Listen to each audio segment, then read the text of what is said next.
Welcome to icon India. Icon India మీకు ఇప్పుడు రానున్నటువంటి తెలంగాణ నోటిఫికేషన్స్కి సంబంధించి గ్రూప్స్ కానీ ఎస్ఐ కానిస్టేబుల్ అలాగే ఇతర పోటీ పరీక్షలకి సంబంధించిన ఆఫ్లైన్ ఆన్లైన్ క్లాసెస్ని ప్రొవైడ్ చేస్తూ ఉన్నాం. ఆన్లైన్ క్లాసెస్ అయితే తక్కువతో మీరు ఐకాన్ ఇండియా యాప్ ద్వారా జాయిన్ అవ్వచ్చు. ఆఫ్లైన్ క్లాసెస్ వచ్చేసరికి హైదరాబాద్ అశోక్ నగర్ కేంద్రంగా ఈ క్లాసెస్ని ప్రారంభించడం జరుగుతూ ఉంది. సో గ్రూప్స్ అలాగే ఎస్ఐ కానిస్టేబుల్స్కి సంబంధించిన డెమో అనేది మండే కండక్ట్ చేస్తూ ఉన్నాం. మండే మీరు వచ్చి డెమో వినొచ్చు. అలాగే మీరు ఆఫ్లైన్ కోచింగ్ తీసుకోవడానికి కూడా అవకాశాలు అనేవి ఉన్నాయి. సో మీ ప్రిపరేషన్ని ఇప్పుడే స్టార్ట్ చేస్తున్నా, మీరు ప్రిపరేషన్లో బేసిక్స్ నుంచి ఉన్న పూర్తి స్థాయిలో మిమ్మల్ని అంత సబ్జెక్టు పరంగా ఫుల్ కంటెంట్ ఇవ్వడానికి మేము సిద్ధంగా ఉన్నాం. సో పోటీ పరీక్షలలో సమర్థవంతంగా వాటిని ఎదుర్కొనేందుకు జాబ్ని సాధించేటువంటి లక్ష్యంతో మీరు ముందుకు వెళ్ళేలాగా కూడా ప్రణాళికలు అనేవి ఐకాన్ ఇండియా చేసి పెట్టింది. సో మీరు ఆఫ్లైన్కైనా ఆన్లైన్కైనా ఐకాన్ ఇండియా యాప్ డౌన్లోడ్ చేసుకోండి. ఏదైనా మీకు డౌట్స్ ఉంటే మా నెంబర్ 6301468465కి కాల్ చేసి వివరాలను తెలుసుకోండి. ఇక మనం ఈరోజు కరెంట్ అఫైర్స్లో ఇంపార్టెంట్ టాపిక్స్ గురించి తెలుసుకుందాం. సో ఈ మార్చ్ 10కి ఉన్నటువంటి కరెంట్ అఫైర్స్లో ముందుగా దేని గురించి తెలుసుకుందాము అని అంటే కరెంట్ ఎకానమీ పాయింట్ ఆఫ్ వ్యూలో డిజిటల్ కామర్స్కి సంబంధించినటువంటి పెట్టుబడుల అంశం గురించి తెలుసుకుందాం. సో మరి ఈ కామర్స్లో భారతదేశం ఇటీవల ఏ ర్యాంక్లో నిలిచింది అని చెప్పేసి ఎగ్జామ్లో అడగొచ్చు. సో అప్పుడు మనం చెప్పాల్సినటువంటి ఆన్సర్ 2వ స్థానం. సరే మరి భారతదేశానికి 2వ స్థానం ఎందుకు వచ్చింది? మొదటి స్థానంలో ఏ దేశం ఉంది? భారత్ తర్వాత కామర్స్ పెట్టుబడులలో ఏ దేశాలు ఉన్నాయి అనేది తెలుసుకోవాలి. వీటన్నింటికంటే ముందు కామర్స్ అంటే మనకు తెలియాలి. సో ఏదైతే వాణిజ్యం ఉందో, వ్యాపారాలు ఉన్నాయో అవి ఎలక్ట్రిక్ మెథడ్లో జరుగుతూ ఉన్నాయో, ఎలక్ట్రిక్ విధానంలో జరుగుతూ ఉన్నాయో అవే కామర్స్ అని చెప్పేసి అంటూ ఉన్నాం. అంటే మీకు ఇంకా బెస్ట్ ఎగ్జాంపుల్ ఏంటి అని అంటే ఫుడ్కి సంబంధించినటువంటి కామర్స్లో కనిపించేటువంటి జొమాటో కావచ్చు, స్విగ్గీ కావచ్చు, అలాగే ఏదైతే ఈ ఫ్లిప్కార్ట్ కానీ అమెజాన్ కానీ ఉన్నాయో ఇవన్నీ కూడా మనం కామర్స్ విధానంలో చూడడం జరుగుతూ ఉంది. సింపుల్గా చెప్పాలి అని అంటే ఆన్లైన్ మెథడ్లో జరిగేటువంటి వ్యాపారాలు ఏవైతే ఉన్నాయో అవన్నీ కూడా మనకి కామర్స్గా చెప్పడం జరుగుతూ ఉంది. సో మరి కామర్స్కి సంబంధించి భారతదేశం అనేది అధికంగా పెట్టుబడులను పొందడం జరుగుతూ ఉంది. అంటే ఎక్కువగా వ్యాపారాలు అనేవి కామర్స్లో చేయడానికి భారత్కి వస్తున్నాయి అని చెప్పేసి చెప్తా ఉన్నాం. ఇందులోనే భాగంగా భారత్ ఇటీవల 2వ ర్యాంక్ సాధించింది కామర్స్లో అని అంటున్నాం. సో మరి కామర్స్లో 2వ ర్యాంక్ సాధించినట్లు ఎవరు చెప్పారు అని అంటే లండన్ అండ్ పార్ట్నర్స్కి సంబంధించినటువంటి తాజా నివేదిక అనేది వచ్చింది. ఎవరిచ్చారు? ఇటీవల భారత్ కామర్స్లో 2వ స్థానంలో నిలిచింది. సో ఈ నివేదికను ఎవరిచ్చారు అని చెప్పేసి ఎక్కడైనా ఎగ్జామ్లో క్వశ్చన్ ఉంటే మనం చెప్పాల్సింది లండన్ అండ్ పార్ట్నర్స్కి సంబంధించినటువంటి లేటెస్ట్ ఇండెక్స్ అని చెప్పేసి గుర్తుంచుకోవాలి. సో ఇలా ఈ ఇండెక్స్కి సంబంధించి ఇప్పుడు మనం అప్డేట్ అవుతా ఉన్నాం కామర్స్ రంగంలో వస్తున్నటువంటి పెట్టుబడులకి సంబంధించి. డిజిటల్ షాపింగ్ కంపెనీస్ అని అన్నాం. So digital shopping companies means కూడా ఏంటి అని అంటే ఇట్స్ రిలేటెడ్ టు ఎలక్ట్రిక్ విధానం ద్వారా జరిగేటువంటి వ్యాపారం అని అంటున్నాం. సో ఇందులో పెట్టుబడులను ఆకర్షించడంలో భారత్ 2వ స్థానంలో నిలిచింది. సరే మరి భారత్ అనేది 2వ స్థానంలో నిలిచింది అని అంటున్నాం. Yes fine, but at the same time Bharat 2వ స్థానంలో నిలిచింది కాబట్టి భారత్కి సంబంధించి దేశంలో కామర్స్ కంపెనీలకి సంబంధించి 2020 సంవత్సరంలో $800 కోట్ల పెట్టుబడులు అనేవి వచ్చాయి. అలాగే 2021కి సంబంధించి మరొక 175% వృద్ధి అనేది అంటే గ్రోత్ రేట్ అనేది కామర్స్లో ఉంది అని చెప్పేసి చెప్తా ఉన్నారు. ఏమంటున్నాం? గ్రోత్ రేట్ అనేది కామర్స్లో గత సంవత్సరంతో 2020తో పోలిస్తే 2021లో 175% ఇంప్రూవ్డ్ అని చెప్పేసి ఇక్కడ మనం చూడవచ్చు. సో ఇలా ఈ వృద్ధి రేటు కారణంగా మరొక అదనంగా బిజినెస్ అనేది పెరిగింది అని అంటున్నాం. ఇక కామర్స్లో అగ్రస్థానంలో ఎవరు కనబడుతున్నారు మనకి అని అంటే అమెరికా దేశం కామర్స్లో ఫస్ట్ ఉంది. 5100 కోట్ల పెట్టుబడులను అమెరికా అనేది ఆకర్షించింది అంటున్నాం. సో ఇలా కామర్స్లో మొదట రెండవ స్థానంలో నిలిచినటువంటి దేశాలు ఏవి అని అడిగినప్పుడు మనం అమెరికాను గుర్తుంచుకోవాల్సి ఉంటుంది, ఆ తర్వాత మన దేశమైనటువంటి భారత్ని గుర్తుంచుకోవాల్సి ఉంటుంది. ఇక మన తర్వాత ఉన్నటువంటి దేశం ఏది అని అడిగినప్పుడు చైనా గురించి చెప్పాలి మనం.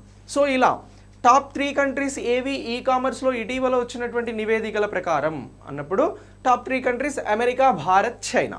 ఓకేనా? సో ఇలా గుర్తుంచుకోవాలి. సార్ నివేదికల మీద క్వశ్చన్స్ వస్తాయా? డెఫినెట్లీ వస్తాయి. ఒక క్వశ్చన్ అనేది ఉంటుంది కరెంట్ పాయింట్ ఆఫ్ వ్యూలో, ఒక క్వశ్చన్ అనేది నివేదికల పాయింట్ ఆఫ్ వ్యూలో, ఇండెక్స్ పాయింట్ ఆఫ్ వ్యూలో ఉంటుంది. అందులో ఎక్కువ ఇన్ఫ్లుయెన్స్ చేసేటువంటి నివేదికలు ఏవైతే ఉంటాయో, చాలా ఎక్కువగా ఉపయోగపడే నివేదికలు ఏవైతే ఉంటాయో వాటిని మనం పక్కగా అప్డేట్ అవ్వాలి. ఎనీ ఎగ్జామ్, గ్రూప్ 1 నుంచి గ్రూప్ 4 వరకు, ఎస్ఐ కానిస్టేబుల్ కావచ్చు, ఇతర పోటీ పరీక్షలు కావచ్చు, ఏ ఎగ్జామ్ అయినా నివేదికల నుంచి ఒక పాయింట్ ఉంటుంది. ఇక చైనా 3వ స్థానంలో ఉంది, అలాగే బ్రిటన్ $700 కోట్ల 4వ స్థానంలో పెట్టుబడులను ఆకర్షిస్తుంది అని చెప్పేసి మనం అప్డేట్ అవ్వాల్సి ఉంటుంది. ఇక ఈ కామర్స్ కంపెనీలోకి సంబంధించి అత్యధిక పెట్టుబడులు రాబట్టినటువంటి ప్రపంచ నగరాలలో కూడా బెంగళూరు అనేది అగ్రస్థానం సంపాదించింది అని గుర్తుంచుకోవాలి. ఇప్పుడు చూడండి క్వశ్చన్ ఎలా అడగొచ్చు అని అంటే, ఇప్పటివరకు భారతదేశం ప్రపంచంలో 2వ దేశంగా ఈ కామర్స్ పెట్టుబడులను ఆకర్షిస్తుంది అని చెప్పేసి మనం తెలుసుకున్నాం. ఇప్పుడు క్వశ్చన్ ఎలా ఉండొచ్చు అని అంటే, భారతదేశంలో ఏ నగరం ఎక్కువగా ఈ కామర్స్ పెట్టుబడులను సాధించింది అని అడిగినప్పుడు మనం ఆప్షన్స్లో బాంబే ఇవ్వచ్చు, హైదరాబాద్ ఇవ్వచ్చు, చెన్నై ఇవ్వచ్చు, ఢిల్లీ ఇవ్వచ్చు, బెంగళూరు ఇవ్వచ్చు. సో ఇలా ఇచ్చినటువంటి ఆప్షన్లో మనం గుర్తుంచుకోవాల్సింది మన పక్క రాష్ట్రమైనటువంటి కర్ణాటక రాష్ట్రం రాజధాని బెంగళూరు అని చెప్పేసి గుర్తుంచుకుంటే మనకు మరొక మార్క్ రావడానికి అవకాశం ఉంటుంది. పోనీ ఇలా క్వశ్చన్ అనేది ఈ 2 అంశాలను కలిపి, ఈ 2 స్టేట్మెంట్స్ని కలిపి అడగవచ్చు. భారత్ 2వ స్థానంలో నిలిచిందా లేదా ఈ కామర్స్లో, బెంగళూరు అనేది ఎక్కువ పెట్టుబడులను ఆకర్షించిందా లేదా, ఈ 2 కూడా రైటే, అవును అని చెప్పేసి చెప్పాల్సి ఉంటుంది. It's like A statement level. ఓకేనా? సో ఇక నెక్స్ట్, బెంగళూరు డిజిటల్ షాపింగ్కి సంబంధించి ఈ కామర్స్లో ఎన్ని పెట్టుబడులను రాబట్టగలిగింది అని అంటే $1,400 కోట్ల పెట్టుబడులను రాబట్టగలిగింది గత ఏడాది అంటున్నాం. ఇక $400 కోట్ల సంబంధించినటువంటి ఇన్వెస్ట్మెంట్ను తర్వాత గుర్గామ్ స్థానం దక్కించుకుంది, ఇది 7వ స్థానంలో ఉంది. ఇక నెక్స్ట్ 300 కోట్ల పెట్టుబడులను రాబట్టి ముంబై అనేది 10వ స్థానంలో ఉంది. ఓకేనా? ప్రపంచ స్థాయిలో భారతదేశం నుంచి ఏ నగరాలు ఈ కామర్స్ పెట్టుబడులను బాగా రాబట్టగలిగాయి అని అంటే, ఫస్ట్ వచ్చి బెంగళూరు, తర్వాత గురుగ్రామ్, తర్వాత వచ్చి ముంబై అని చెప్పేసి గుర్తుంచుకోవాల్సి ఉంటుంది ఈ కామర్స్కి సంబంధించి. ఇక భవిష్యత్తులో అత్యధిక స్టార్టప్లు, యూనికార్న్స్ ఇవన్నీ కూడా ఎక్కువ పెట్టుబడులను రాబట్టగలిగే అవకాశం ఉంది అని అంటున్నారు. ఇక ప్రపంచ నగరాల జాబితాలో బెంగళూరుకి 5వ స్థానం అనేది లభించింది. మొత్తం నగరాల పాయింట్ ఆఫ్ వ్యూలో చూసినప్పుడు బెంగళూరు అనేటువంటి సిటీకి 5వ స్థానం వచ్చింది అని చెప్పేసి మనం ఇక్కడ చెప్తా ఉన్నాం. సో ఇక నెక్స్ట్, గత ఏడాదికి ఉన్నటువంటి యూనికార్న్స్, కొత్త కంపెనీస్ కానీ ఇతర కంపెనీలకు సంబంధించి 15 నగరాలలో 3 భారత్కే చెందినవి అని చెప్పేసి అంటున్నాం. ఇప్పుడు మనం అన్నటువంటి బెంగళూరు కానీ, గురుగ్రామ్ కానీ, ముంబై కానీ, ఇలా టాప్ 15 వరల్డ్ వైడ్గా ఉన్నటువంటి సిటీస్లలో 3 భారతదేశం నుంచి ఉన్నాయి అని అంటున్నాం. ఇక నెక్స్ట్, ఇలా ఈ టాపిక్ని మనం అప్డేట్ అవ్వాల్సి ఉంటుంది ఈ కామర్స్కి సంబంధించినటువంటి పెట్టుబడుల విషయంలో. ఓకే, నెక్స్ట్ ఏంటి అని అంటే, ఎల్ఐసికి సంబంధించినటువంటి ఇంపార్టెంట్ అంశం గురించి తెలుసుకుందాం. ఇప్పుడు ఎల్ఐసి ఏం చేసింది అని అంటే, ఇది ఐపీఓకి వెళ్ళడం జరుగుతుంది. ఐపీఓ అంటే ఏంటి? ఇనిషియల్ పబ్లిక్ ఆఫర్ అనేది ఐపీఓగా చెప్పడం జరుగుతూ ఉంది. ఇప్పటి వరకు ఎల్ఐసి అనేది పూర్తిగా ప్రభుత్వ ఆధీనంలో ఉంది. 100% పెట్టుబడులు ఎవరివి అని అంటే ప్రభుత్వానికి. ప్రభుత్వం ఇప్పుడు ఏం చేస్తూ ఉంది అని అంటే, ప్రైవేట్ పెట్టుబడులను ఆకర్షించేందుకు డిజిన్వెస్ట్మెంట్స్కి వెళ్ళడం జరుగుతూ ఉంది. డిజిన్వెస్ట్మెంట్ మీన్స్, సో ఏవైతే ప్రైవేట్ పెట్టుబడులు ఉంటాయో వాటిని ఆకర్షించేందుకు భారత ప్రభుత్వం ఎల్ఐసిలో కొంత పర్సెంట్ షేర్స్ ఏవైతే ఉన్నాయో వాటిని ఇనిషియల్ పబ్లిక్ ఆఫర్కి వెళ్ళడం జరుగుతూ ఉంది. సో ఇలా ఈ ఎల్ఐసికి సంబంధించినటువంటి ఐపీఓ ఏదైతే ఉందో దీనికోసం కొద్ది రోజులుగా సెబీలో ప్రాసెస్ అనేది జరుగుతూ ఉంది. ఏమంటున్నాం? స్టాక్ ఏదైతే ఈ సెబీ ఉందో ఇది స్టాక్ మార్కెట్స్కి సంబంధించినటువంటి నియంత్రణ చేసేటువంటి సంస్థ. సో ఈ సెబీకి సంబంధించి ఇప్పుడు ఈ ఎల్ఐసికి సంబంధించినటువంటి ఐపీఓకి పర్మిషన్స్ అనేవి, అనుమతులు అనేవి వచ్చాయి. సరే ఈ అనుమతులు ఈ సెబీ ఇచ్చినటువంటి ఇప్పటి వరకు 1990s ఆ టైం నుంచి ఇప్పటి వరకు సెబీ ఇచ్చినటువంటి అన్ని పర్మిషన్లోకి వెళ్ళా అత్యంత స్పీడ్గా పర్మిషన్స్ పొందినటువంటిది ఏది అని అంటే ఈ ఎల్ఐసికి సంబంధించి లైఫ్ ఇన్సూరెన్స్ ఆఫ్ ఇండియాకి సంబంధించినటువంటిదిగా మనం గుర్తుంచుకోవాల్సి ఉంటుంది.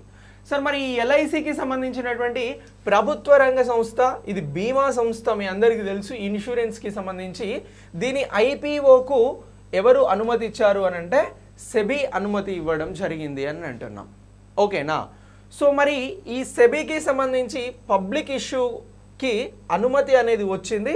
సో ఇలా అతి తక్కువ సమయంలో ఈ అనుమతిని ఎల్ఐసి అనేది పొందింది అని అంటున్నాం.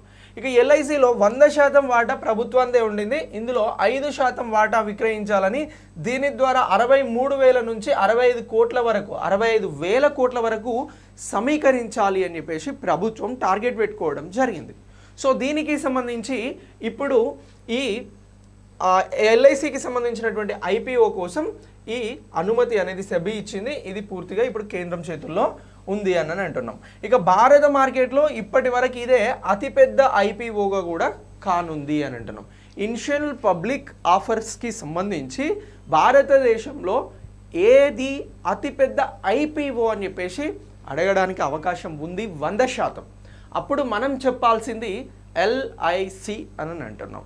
ఎల్ఐసి అనేది ఇనిషియల్ పబ్లిక్ ఆఫర్కి సంబంధించి ఏవైతే పెట్టుబడులను ప్రభుత్వం సమీకరించాలి అని అనుకుంటుందో ఇందులో ఒక 5% వాటాలను అమ్మి దాని ద్వారా ఈ షేర్స్ని అమ్మి దాని ద్వారా డిస్ఇన్వెస్ట్మెంట్ రూపంలో ప్రభుత్వం ఈ పెట్టుబడుల ఉపసంహరణకి సంబంధించి ప్రజల దగ్గర నుంచి ఈ అమౌంట్ని తీసుకోవాలని అనుకుంటుందో షేర్స్ రూపంలో, దీనికి సంబంధించి అతిపెద్ద ఐపీఓగా కూడా మనం ఎల్ఐసిని గుర్తుంచుకోవాల్సి ఉంటుంది లైఫ్ ఇన్సూరెన్స్కి సంబంధించి. ఇప్పుడు అతి తక్కువ సమయంలో దీనికి సంబంధించిన ఐపీఓకు అనుమతి వచ్చింది అని అంటున్నాం కాబట్టి దీన్ని మనం కరెంట్ అఫైర్స్లో చెప్పుకుంటున్నాం.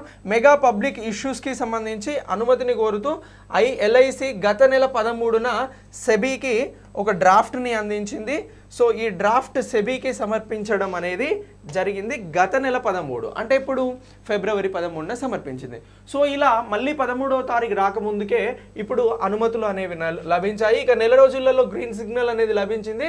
ఇగో సెబీ అతి తక్కువ సమయంలో ఆమోదం తెలిపినటువంటి ఐపీఓ కూడా ఈ ఎల్ఐసికి సంబంధించినటువంటి ఐపీఓ అని అంటున్నాం. ఇక ఏప్రిల్ నాటికి ఇది వాయిదా పడే అవకాశం ఉందా అనేది కూడా ఒక ఇష్యూ ఉంది. మార్చి నాటికే ఎల్ఐసి ఈ ఇష్యూను పూర్తి చేయాలని మోదీ సర్కార్ లక్ష్యం పెట్టుకుంది. కానీ ఇప్పుడు ఏమవుతుంది అని అంటే ఈ రష్యా ఉక్రెయిన్ యుద్ధం కారణంగా స్టాక్ మార్కెట్లు అనేవి ప్రపంచవ్యాప్తంగా కూడా కొంత క్రైసిస్ ఒడిదొడుకులను ఎదుర్కొంటా ఉన్నాయి. సో దీనికి సంబంధించి ఇప్పుడు ప్రభుత్వం ఈ ఐపీఓకు వెళ్ళాలా, దీని లేదనంటే ఆర్థిక సంవత్సరానికి సంబంధించి ఇంకా కొంత వాయిదా వేసుకుంటే బెటర్గా ఉంటుందన్న ఆలోచనలో అయితే ప్రజెంట్ ఉన్నది. ఓకే, ఇక నెక్స్ట్ ఈ డిస్ఇన్వెస్ట్మెంట్ ద్వారా అంటే పెట్టుబడుల ఉపసంహరణ ద్వారా ఇప్పుడు ఈ ఆర్థిక సంవత్సరంలో 1.75 lakhs కోట్లను సమీకరించాలి అని చెప్పేసి కూడా కేంద్ర ప్రభుత్వం 78,000 కోట్లకు కుదించుకుంది. సింపుల్గా నేను ఈ డిస్ఇన్వెస్ట్మెంట్ అనే కాన్సెప్ట్ చెప్తాను. ఇప్పుడు ప్రభుత్వ ఆధీనంలో ఉన్నటువంటి సంస్థలు ఏవైతే ఉన్నాయో వీటిలలో డిస్ఇన్వెస్ట్మెంట్ చేయాలి అని అనుకుంటుంది ప్రభుత్వం. సార్ డిస్ఇన్వెస్ట్మెంట్ అంటే ఏంటి అని అంటే పెట్టుబడులను ఉపసంహరించుకోవాలి అని అనుకుంటుంది. ఎవరు అనుకుంటున్నారు? ప్రభుత్వం అనుకుంటుంది. దీని ద్వారా ఎంత అమౌంట్ని గ్యాదర్ చేయాలి అనుకుంది డిస్ఇన్వెస్ట్మెంట్స్ ద్వారా ప్రభుత్వం దగ్గర ఉన్నటువంటి సంస్థలను ప్రైవేట్ పరంగా అప్పచెప్పి ఇదే ఐపీఓ రూపంలో ఇతర రూపాలలో అప్పచెప్పి డబ్బులను ప్రభుత్వం తీసుకోవాలి అనుకుంటుంది. ఎంత తీసుకోవాలన్న టార్గెట్ ఈ ఆర్థిక సంవత్సరానికి సంబంధించి 1.75 లక్షల కోట్లు అని అంటున్నాం. ఓకేనా? కానీ ఇప్పుడు ప్రభుత్వం ఏం చేస్తుందంటే ప్రస్తుత పరిస్థితులలో దీన్ని కుదించుకొని 78,000 కోట్ల వరకు వస్తే చాలు అని అనుకుంటుంది. బట్ అది వస్తుందా లేదా అనేది నెక్స్ట్ చూడాలి. బట్ డిస్ఇన్వెస్ట్మెంట్స్కి సంబంధించిన కాన్సెప్ట్ని దీనిగా గుర్తుంచుకోవాలి. ఇక నెక్స్ట్ ఇప్పటి వరకు సమకూరింది ఎంత అంటే ప్రభుత్వానికి 12,030 కోట్లు మాత్రమే. సో ఈ నేపథ్యంలో సవరించిన ఎల్ఐసి ఐపీఓ అనేది కూడా ప్రభుత్వానికి కీలకంగా మారబోతా ఉంది. మొత్తం కనీసం 78,000 కోట్లైనా మనం ఎలా అయినా ఈసారి గ్యాదర్ చేయాలి అని అనుకుంటే వచ్చింది మాత్రం 12,030 కోట్లు. సో ఈ తరుణంలో ఎల్ఐసి ఐపీఓ అనేది ఇనిషియల్ పబ్లిక్ ఆఫర్ అనేది వెరీ వెరీ ఇంపార్టెంట్ కానుంది ప్రభుత్వానికి. నెక్స్ట్, హైదరాబాద్లో డెలివరో ఇంజనీరింగ్ కేంద్రం అనేది ఒకటి వచ్చింది. సరే, ఈ డెలివరో అనేటువంటిది ఏంటి అని అంటే ఇది ఫుడ్ డెలివరీ సేవలకి సంబంధించింది. ఎలా అంటున్నాం, ఇంతకుముందు మనం అన్నటువంటి జొమాటో కావచ్చు, అలాగే స్విగ్గీ కావచ్చు. సో ఇవి ఏవైతే ఉన్నాయో వీటికి సంబంధించి ఉన్నటువంటిదే ఈ డెలివరో. సో దీనికి ఈ డెలివరో ఫుడ్ డెలివరీకి సంబంధించి హైదరాబాద్లో ఒక ఇంజనీరింగ్ సెంటర్ను ప్రారంభించారు. ఇటీవల హైదరాబాద్లో తెలంగాణ నుంచి ప్రిపేర్ అవుతున్నటువంటి అభ్యర్థులకు ఎకానమీ పాయింట్ ఆఫ్ వ్యూలో వెరీ వెరీ ఇంపార్టెంట్. ఇటీవల ఏ ఫుడ్ డెలివరీకి సంబంధించినటువంటి సంస్థ హైదరాబాద్లో ఇంజనీరింగ్ సెంటర్ని ప్రారంభించింది అని ఆప్షన్స్ ఇవ్వచ్చు. స్విగ్గీ ఇవ్వచ్చు, జొమాటో ఇవ్వచ్చు, ఇంకా XYZ ఇచ్చి ఈ డెలివరో అనేటువంటి పేరు కూడా ఇవ్వచ్చు. అప్పుడు మనం చెప్పాల్సింది డెలివరో పేరుని మనం చెప్తే రైట్ ఆన్సర్గా ఉంటుంది. నెక్స్ట్, ఇక ఈ సంస్థకి ఈ ఇంజనీరింగ్ కేంద్రం కీలకం అవుతుంది. అందుకోసం ఇది హైదరాబాద్లో స్థాపించారు అంటున్నాం.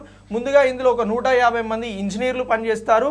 అనలిటిక్స్, ఆటోమేషన్, మెషిన్ లెర్నింగ్ టెక్నాలజీలలో నైపుణ్యం కలిగినటువంటి ఈ ఇంజనీర్లను నియమించుకున్నట్లు కంపెనీ అనేది వెల్లడించింది. ఏమంటున్నాం, మెషినరీ అని అంటున్నాం, అనలిటిక్స్ అంటున్నాం, ఆటోమేషన్ అని అంటున్నాం. ఇవన్నిటిలో కూడా ఇంజనీరింగ్స్ని ప్రైమరీగా ఒక 150 మందిని ఈ డెలివరీయో అనేటువంటి సంస్థ హైదరాబాద్లో స్థాపించింది అని అంటున్నాం. సో ఇలా ఈ హైదరాబాద్ సెంటర్లో డెలివరీకు సంబంధించి ఇంజనీరింగ్ కేంద్రం అనేది ప్రారంభమయ్యింది అని చెప్పేసి మనం అప్డేట్ అవ్వాల్సి ఉంటుంది. Very very important. Next, WHO global centre for traditional medicine అని అంటున్నాం. సో ఈ WHOకి అలాగే భారతదేశంలో ఉన్నటువంటి ఆయుష్ మంత్రిత్వ శాఖకి కేంద్ర ఆయుష్ మంత్రిత్వ శాఖగా ఎవరున్నారు అని అంటే సర్బానంద్ సోనోవాల్ ఉన్నారు. సో ఈ మంత్రిత్వ శాఖకి మధ్యన ఒక సహకారం అనేది ఏర్పడడం జరిగింది. అదే ఈ ఆయుష్ మంత్రిత్వ శాఖకి WHOకి. సో ఇప్పుడు నేను ఒక క్వశ్చన్ అడుగుతున్నా మిమ్మల్ని అందరినీ కూడా. ఏమని అడుగుతున్నానంటే ఇటీవల WHOతో అంటే వరల్డ్ హెల్త్ ఆర్గనైజేషన్తో ఏ మంత్రిత్వ శాఖకి సహకారం ఏర్పడింది, ఒక ఒప్పందం కుదిరింది అని అంటే ఆయుష్ మంత్రిత్వ శాఖ అని చెప్పేసి మనందరం గుర్తుంచుకోవాలి. చాలా చాలా ఇంపార్టెంట్. ఎలా ఇంపార్టెంట్ అని అంటే WHO వరల్డ్ హెల్త్ ఆర్గనైజేషన్, ప్రపంచ ఆరోగ్య సంస్థ. సో ఈ సంస్థకి సంబంధించినటువంటి అప్డేట్స్ అనేవి, ఈ సంస్థ నుంచి జరిగినటువంటి ఒప్పందాలు అనేవి ఇంపార్టెంట్. ఎందుకు అనంటే ఇది ఒక అంతర్జాతీయ సంస్థ, యునైటెడ్ నేషన్స్కి సంబంధించి ఐక్యరాజ్య సమితికి అనుబంధంగా ఉన్నటువంటి సంస్థ. సో ఇప్పుడు ఏం ఒప్పందం జరిగిందనేది తెలుసుకుందాం. 9 మార్చ్ 2022న గుజరాత్లో World Health Organization Global centre for Traditional మెడిసిన్స్కి సంబంధించి అంటే WHO ఈ గ్లోబల్ సెంటర్ ట్రెడిషనల్ మెడిసిన్, దీన్నే GCTM అని అంటున్నాం. ఎవరితో అనంటే వరల్డ్ ట్రేడ్ ఆర్గనైజేషన్తో. సో ఈ ఇద్దరికి సంబంధించి కూడా ఒక ఒప్పందం కోసం మోదీ అధ్యక్షతన జరిగినటువంటి క్యాబినెట్ మీటింగ్లో మంత్రివర్గ ఆమోదం అనేది జరిగింది. భారతదేశంలో నిర్ణయాలు అనేవి ఎవరు తీసుకుంటారు? ప్రైమ్ మినిస్టర్ తీసుకుంటారా, రాష్ట్రపతి తీసుకుంటారా, కేంద్ర మంత్రివర్గం తీసుకుంటుందా అంటే కేంద్ర మంత్రివర్గం తీసుకుంటుందండి. సో ఈ పాయింట్ని గుర్తుపెట్టుకోవాలి. పాలిటీలో మనం నేర్చుకుంటాం ఇది. సో ఇలా ఇప్పుడు కేంద్ర క్యాబినెట్ నిర్ణయాలు అనేవి అమలు చేయబడతాయి, చట్టాలుగా రూపొందించబడతాయి, పాలసీస్గా ప్రజల్లోకి వెళ్తాయి. సో ఇలా ఇప్పుడు మనకి ఈ కేంద్ర క్యాబినెట్ నిర్ణయానికి సంబంధించి ఇది ఇంపార్టెంట్ అని చెప్పేసి అంటా ఉన్నాం. ఇక భారతదేశంలో వరల్డ్ హెల్త్ ఆర్గనైజేషన్కి సంబంధించి గ్లోబల్ హెల్త్ ఆర్గనైజేషన్ ఏదైతే ఉందో ఈ ట్రెడిషనల్ మెడిసిన్స్కి సంబంధించి, సో దీనికి సంబంధించి గ్లోబల్ సెంటర్ ఫర్ ట్రెడిషనల్ మెడిసిన్స్కి సంబంధించినటువంటి స్థాపన అనేది 13 నవంబర్ 2020న 5వ ఆయుర్వేద దినోత్సవం సందర్భంగా WHO డైరెక్టర్ టెడ్రోస్ దీన్ని ప్రకటించడం జరిగింది. ఓకేనా? సో ఇలా ఇప్పుడు 13 నవంబర్ 2020న ఆయుర్వేద దినోత్సవం రోజున భారతదేశంలో స్థాపించబడినది ఏది అని చెప్పేసి అడిగినప్పుడు కూడా మనం ఏం చెప్పాలి అని అంటే World Health Organization Global centre for traditional medicine అని చెప్పేసి చెప్పాల్సి ఉంటుంది. అయితే దీన్ని స్థాపించిన తర్వాత దీనిపైన కేంద్ర క్యాబినెట్ ఆమోదం అనేది తెలిపింది అని అంటున్నాం. సో మరి డబ్ల్యూహెచ్ఓకి సంబంధించి అలాగే ఈ గ్లోబల్ సెంటర్ ఫర్ ట్రెడిషనల్ మెడిసిన్స్కి సంబంధించి గుజరాత్లోని జామ్నగర్లో ఆయుష్ మంత్రిత్వ శాఖ ఆయుర్వేదం, యోగా, న్యాచురోపతి, యునాని, సిద్ధ, సోవారిగ్బా మరియు హోమియోపతి ఇవన్నీ కూడా ఈ ఆయుష్ మంత్రిత్వ శాఖలోకి వస్తాయి. వీటి కింద ఇది స్థాపించబడింది గుజరాత్లో అని అంటున్నాం. సరే మరి దీనికి సంబంధించి భారత ప్రభుత్వం డబ్ల్యూహెచ్ఓ మధ్య హోస్ట్ కంట్రీకి సంబంధించినటువంటి ఒప్పందం అనేది సంతకం చేయబడింది. హోస్ట్ కంట్రీగా ఆయుష్కి సంబంధించి ఏ దేశం ఉండబోతుంది? భారత్, నేపాల్, చైనా, జపాన్ అని అంటే మనం భారత్ అని చెప్పేసి గుర్తుంచుకోవాలి. సో ఓకేనా, ఇది ఎవరెవరికి మధ్యన జరిగిన ఒప్పందం? డబ్ల్యూహెచ్ఓకి భారత ప్రభుత్వానికి మధ్యన జరిగిన ఒప్పందం. మరి భారతదేశంలో గుజరాత్లో ఈ డబ్ల్యూహెచ్ఓ అలాగే GCTM అంటే ఏమన్నాం? Global centre for traditional medicine అని అన్నాం కదా. సో దీనికి సంబంధించి ఈ అబ్రివేషన్ని కూడా మనం గుర్తుంచుకోవాల్సి ఉంటుంది. సో ఇలా ఈ ఒప్పందం సంతకం చేయబడిన తర్వాత దీని మీద క్యాబినెట్ అనేది నిర్ణయం తీసుకున్నది. ఇక ప్రపంచవ్యాప్తంగా కూడా సాంప్రదాయ వైద్యం కోసం ఇదే మొదటి అండ్ ఏకైక డబ్ల్యూహెచ్ఓ యొక్క గ్లోబల్ అవుట్పుట్ పోస్ట్ సెంటర్ అని చెప్పేసి చెప్పాలి. ఇప్పుడు క్వశ్చన్ కొంచెం డెప్త్గా అడిగి ఆన్సర్ సింపుల్గా ఇవ్వడానికి అవకాశం ఉంది. ప్రపంచంలో మొదటిసారి ఏ దేశంలో మొట్టమొదటిసారి గ్లోబల్ అవుట్ పోస్ట్ సెంటర్గా డబ్ల్యూహెచ్ఓ సాంప్రదాయ వైద్యానికి సంబంధించినటువంటి దాన్ని స్థాపించింది అన్నప్పుడు ఆన్సర్ భారతదేశం అవుతుంది. సో ఇలా ఈ అన్నింటినీ కూడా గుర్తుంచుకోవాలి. ఇప్పుడు మరి డబ్ల్యూహెచ్ఓ అలాగే గ్లోబల్ సెంటర్ ఫర్ ట్రెడిషనల్ మెడిసిన్కి సంబంధించిన లక్ష్యాలు ఏంటి అనేది ఒకసారి అవుట్లుక్ చూద్దాం. సో ఏమంటున్నామంటే ప్రపంచవ్యాప్తంగా కూడా ఆయుష్ వ్యవస్థలను సాంప్రదాయ వైద్యానికి ఊతమివ్వాలి అనేది దీనికి ఉన్నటువంటి ముఖ్య ఉద్దేశం. ఇక సాంప్రదాయ వైద్యానికి సంబంధించి ఆరోగ్య విషయాలపైన కూడా నాయకత్వం అనేది అందించబడుతుంది. సాంప్రదాయ వైద్యం అని అంటున్నాం. సో ఈ ట్రెడిషనల్ ట్రీట్మెంట్స్కి సంబంధించినటువంటి నాణ్యత, భద్రత, హేతుబద్ధమైనటువంటి వినియోగాన్ని కూడా ఇది నిర్ధారిస్తుంది ప్రత్యేకంగా. ఇక డేటాను సేకరించడం, దానికి సంబంధించిన ప్రభావాన్ని అంచనా వేయడం కోసం కూడా మార్గదర్శకాలు, సాధకాలు, పద్ధతులు అనేవి ప్రత్యేకంగా అభివృద్ధి చేయడం జరుగుతూ ఉంది. ఇక నెక్స్ట్ సాంప్రదాయ ఔషధాలకి సంబంధించినటువంటి డేటా బ్యాంకులు ఉన్నాయి, వర్చువల్ లైబ్రరీస్ ఉన్నాయి. పరిశోధన సంస్థల సహకారంతో ఈ డబ్ల్యూహెచ్ఓ ఏం చేయబోతుంది? వరల్డ్ హెల్త్ ఆర్గనైజేషన్ అని అంటే ఈ సాంప్రదాయ ఔషధ సమాచార కేంద్రాన్ని కూడా ప్రత్యేకంగా క్రియేట్ చేయబోతూ ఉంది. సో హూ క్రియేటెడ్ అని నన్ను అడిగినప్పుడు మనం డబ్ల్యూహెచ్ఓ అని చెప్పేసి చెప్పాల్సి ఉంటుంది. ఇక డబ్ల్యూహెచ్ఓ అకాడమీకి సంబంధించి ఇతర భాగస్వాములతో శిక్షణ కార్యక్రమాలు అనేవి కూడా ప్రత్యేకంగా నిర్వహిస్తూ ఉన్నారు. ఆయుష్ మంత్రి చెప్పిన కదా మీకు, ఎవరు? సర్బానంద్ సోనోవాల్ అని చెప్పేసినాం. రాయనా ఒకసారి, సర్బానంద్ సోనోవాల్. సో ఈయన ఏంది అని అంటే ఆయుష్ మినిస్టర్, అలాగే ఈయన షిప్పింగ్, ఓడరేవులకి కూడా ఈయన మినిస్టర్గా ఉన్నాడు, కేంద్ర మంత్రిగా. ఈ డబ్ల్యూహెచ్ఓకి మధ్య ఇది సహకార కార్యక్రమంగా కూడా కొనసాగుతూ ఉంది. సాంప్రదాయ వైద్యాన్ని నియంత్రించడం, దేశాలు ఎదుర్కొంటున్నటువంటి సవాళ్ళకి పరిష్కారం చూపెట్టడమే అలాగే గ్లోబల్ సెంటర్ ఫర్ ట్రెడిషనల్ మెడిసిన్స్కి సంబంధించినటువంటి ప్రత్యేక కార్యక్రమంగా మనం చూడాల్సి ఉంటుంది. Okay, next National Land Monetisation Corporation అని అంటున్నాం. సరే, ఇది కూడా ప్రైమ్ మినిస్టర్ మోదీ అధ్యక్షతన ఉన్నటువంటి క్యాబినెట్ తీసుకున్నటువంటి నిర్ణయం. సో ఈ నిర్ణయానికి సంబంధించి ఆమోదం అనేది తెలిపింది అని అంటున్నాం. ఇగో ఈ ఏదైతే NLMCకి సంబంధించినటువంటి అంటే నేషనల్ ల్యాండ్ మానిటైజేషన్ కార్పొరేషన్కి సంబంధించినటువంటి మొట్టమొదటిసారిగా 2021-22 కేంద్ర బడ్జెట్లో దీన్ని ఆర్థిక మంత్రి నిర్మలా సీతారామన్ గారు ప్రకటించారు. సో ఇటీవల నేషనల్ ల్యాండ్ మానిటైజేషన్ కార్పొరేషన్ గురించి ఎవరు ప్రకటించడం జరిగింది అని అంటే కేంద్ర బడ్జెట్ సమావేశాలలో ఫిబ్రవరి 1న ఆర్థిక మంత్రి నిర్మలా సీతారామన్ గారు ఈ అంశం గురించి ప్రకటించడం జరిగింది. ఎప్పుడు అని అంటే 2021-22లో అని చెప్పేసి అంటా ఉన్నాం. ఓకేనా, ఇప్పుడు మనం ఈ మార్చి 31 తర్వాత 2022-23 ఆర్థిక సంవత్సరానికి వెళ్తున్నాం.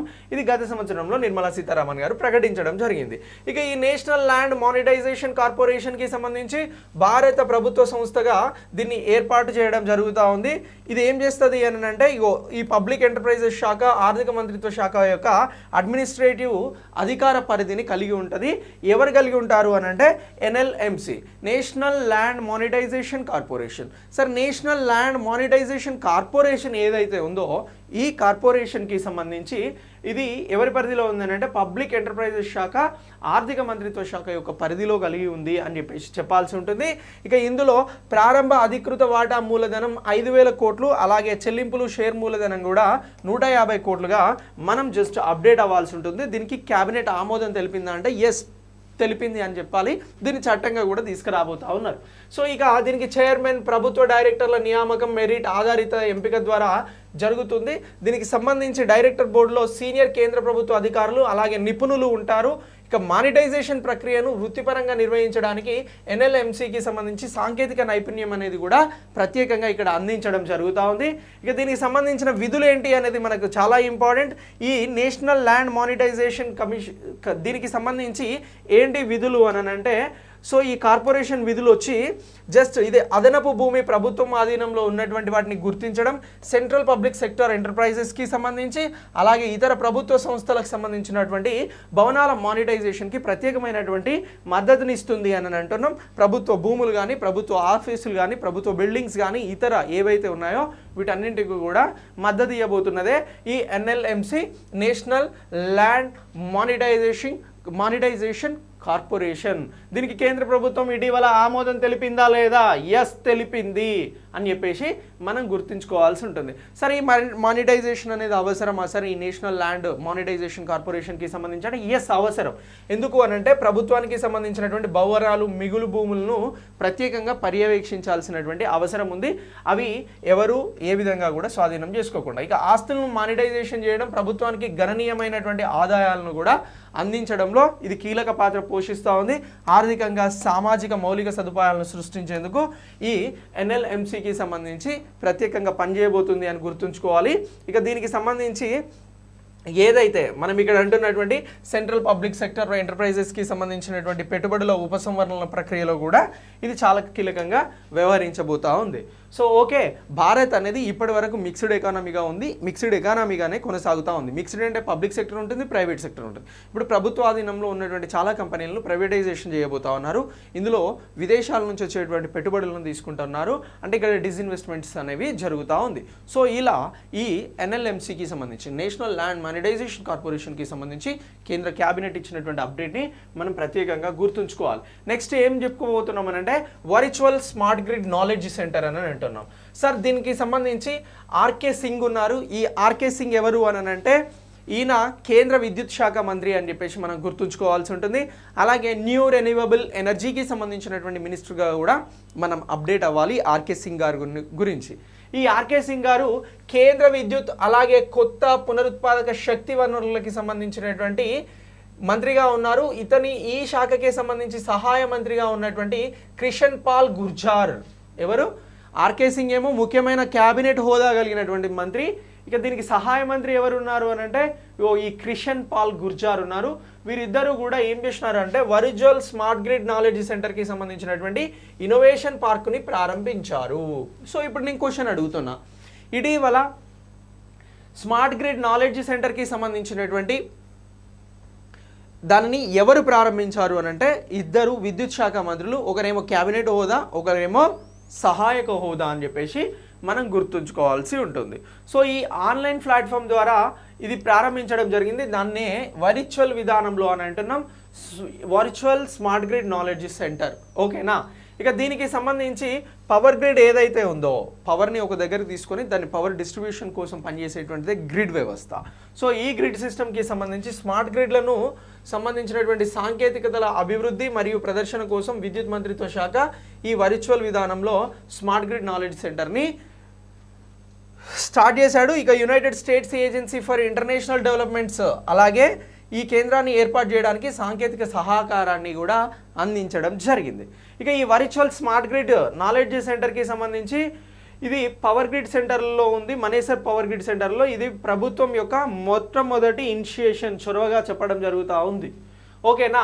ఇక నెక్స్ట్ ఈ స్మార్ట్ గ్రిడ్కి సంబంధించినటువంటి నాలెడ్జ్ సెంటర్ కోసం ఎవరు ఎక్కడ స్టార్ట్ చేశారు అని అంటే ఈ మనేసర్ ప్రాంగణంలో దీన్ని స్టార్ట్ చేశారు అని అంటున్నాం. ఇందులో smart homes, advanced metering infrastructure అలాగే అవుటేజెస్ మేనేజ్మెంట్ సిస్టమ్కి సంబంధించినటువంటి మైక్రో గ్రిడ్స్ ఇందులో ఉన్నాయి అని చెప్పేసి మనం ప్రత్యేకంగా గుర్తుంచుకోవాల్సి ఉంటుంది.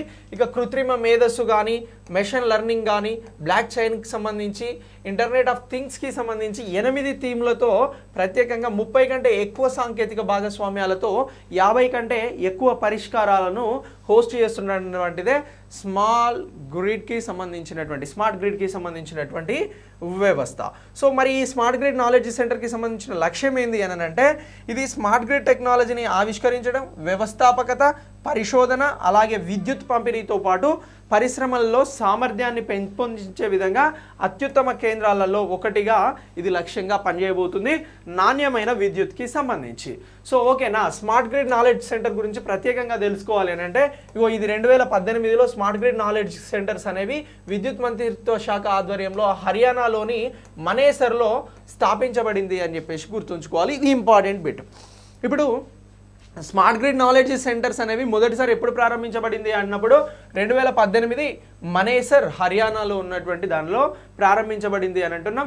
ఇక విద్యుత్ రంగంలో ఈ స్మార్ట్ గ్రిడ్ నాలెడ్జ్ సెంటర్స్కి సంబంధించి యూటిలిటీ ఇతర వాటాదారులకు స్మార్ట్ గ్రిడ్ సాంకేతికతను అందించడం, సామర్థ్యాన్ని పెంపొందించడం, అవగాహన కల్పించడం అనేది ప్రత్యేకంగా ఉండబోతుంది. ఇక ఈ రంగంలో ప్రయోగాత్మక శిక్షణ కానీ, స్మార్ట్ గ్రిడ్కి సంబంధించిన సాంకేతిక కానీ, అత్యాధునికమైనటువంటి శిక్షణ, మౌలిక సదుపాయాలు, మోడల్ని కలిగి ఉన్నటువంటి అంశాలు జాతీయ అంతర్జాతీయ స్థాయిలో కేంద్రం ఇప్పటికే 500 మందికి పైగా విద్యుత్ రంగ నిపుణులకు శిక్షణనిచ్చింది అని చెప్పేసి స్మార్ట్ గ్రిడ్ నాలెడ్జ్ సెంటర్స్కి సంబంధించినటువంటి టాపిక్ని మనం అప్డేట్ అవ్వాల్సి ఉంటుంది. ఇక నెక్స్ట్ ఫ్లోటింగ్ సోలార్ ప్రాజెక్ట్. ఇది మొదటిసారి ఎక్కడ ప్రారంభించడం జరిగింది, అతిపెద్దది అని అంటే ఈ తమిళనాడులోని తుత్తుకుడి వద్ద ఫ్లోటింగ్ సోలార్ ప్రాజెక్ట్ని ఇటీవల ప్రారంభించారు అని చెప్పేసి మనం గుర్తుంచుకోవాలి. సో దీన్ని ఎవరు ఏర్పాటు చేశారు అని అంటే, ఎరువుల తయారీ సంస్థ southern petrochemical industry corporation limited అనేది 150.4 కోట్ల అంచనా వ్యయంతో దీన్ని ఏర్పాటు చేయడం జరిగింది. ఏంటి అని అంటే ఫ్లోటింగ్ సోలార్ ప్రాజెక్ట్ అని అంటున్నాం. ఫ్లోటింగ్ అంటే జస్ట్ కదిలేటువంటి సోలార్ సిస్టమ్. సో ఈ యూనిట్లను ఎవరు ప్రారంభించారు? ముఖ్యమంత్రిగా ఉన్నటువంటి తమిళనాడు ముఖ్యమంత్రిగా ఉన్నటువంటి స్టాలిన్ గారు ప్రారంభించడం జరిగింది. ఇక భారతదేశంలోనే ఇది అతిపెద్ద తేలియాడే పవర్ ప్లాంట్ అని చెప్పేసి అంటున్నాం. ఇటీవల భారతదేశంలోనే అతిపెద్ద తేలియాడే సోలార్ పవర్ ఫ్లోటింగ్ని ఎవరు ప్రారంభించారు, ఎక్కడ ప్రారంభించారు అంటే తమిళనాడు తుత్తుకుడి ప్రారంభించింది. సీఎం స్టాలిన్ తమిళనాడు అని చెప్పేసి గుర్తుంచుకోవాల్సి ఉంటుంది. ఇక నెక్స్ట్ సింగపూర్ పారిశ్రామిక ప్లాన్లలో స్థిరమైన ప్రాతిపదిక శక్తి ప్రయత్నాలలో భాగంగా అత్యాధునికంగా 25.3 మెగావాట్లు, అలాగే DC/22 మెగావాట్లకి సంబంధించినటువంటి AC ఫ్లోటింగ్ కూడా ఈ సోలార్ పవర్ ప్లాంట్ అనేది నిర్మించడం జరిగింది. సో ఇలా ఇది చాలా ఇంపార్టెంట్ అని అంటున్నాం. ఇక నెక్స్ట్ అనుబంధ సంస్థగా దీనికి ఎవరున్నారు అని అంటే గ్రీష్మి ఎనర్జీ ఈ ప్లాంట్ అనేది కలిగి ఉంది అని చెప్పేసి కూడా మనం ప్రత్యేకంగా గుర్తుంచుకోవాల్సి ఉంటుంది. సో ఇటీవల భారతదేశంలోనే అతిపెద్ద ఫ్లోటింగ్ సోలార్ ప్లాంట్ ఎక్కడ అని అంటే తమిళనాడు తుత్తుకుడి ప్రారంభించింది స్టాలిన్. ఈ 2 అంశాలను గుర్తుపెట్టుకోండి. ఏమైనా ఎగ్జామ్లో క్వశ్చన్ వస్తే మీరు సులువుగా ఆన్సర్ చేయగలుగుతారు. సో ఇలా ఈ కరెంట్ అఫైర్స్ని అప్డేట్ అవ్వండి. నెక్స్ట్ కరెంట్ అఫైర్స్తో మళ్ళీ మీ ముందుకు వస్తాను. Thanks for watching.